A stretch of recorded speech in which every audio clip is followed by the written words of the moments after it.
fazer um brinde pro nosso amigo aqui, ó. Tá gravando? Tá gravando? Tá gravando mesmo. Bom, como eu tô trabalhando, eu vou tomar só energético.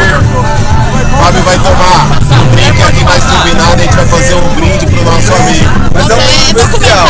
É documentário? Uma pessoa que não tá aqui nesse ônibus. Tadinho. Tadinho. Quem é a pessoa? Tá trabalhando Hoje, agora. eu tô feliz de conhecer essa pessoa. Eu também tô muito. Eu me surpreendi, velho. Eu também. Esse cara, a partir de hoje, pra mim, é o cara. Pra mim é meu brother agora. Ele podia ser também. Não, a partir de hoje eu gostaria de frequentar a casa dele. Sério, só Pra vir jantar.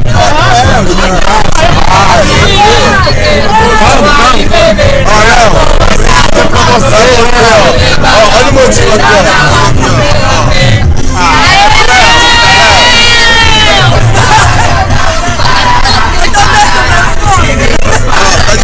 Tá de parabéns, Léo.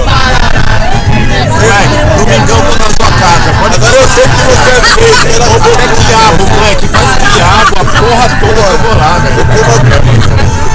Já mandei a gente falar. Dá um tchau, dá um tchau. Dá um tchau. Gato, bode. É o seguinte, ela perguntou o que eu gosto. O que você gosta eu gosto. Prefiro, Tá bom? Suave, é assim. Bia, agora Paulo, do que você gosta? Da mentira que é minha cachorra. Falei que você pode entrar na minha casa e jogar na mentira. Então você gosta de cachorro?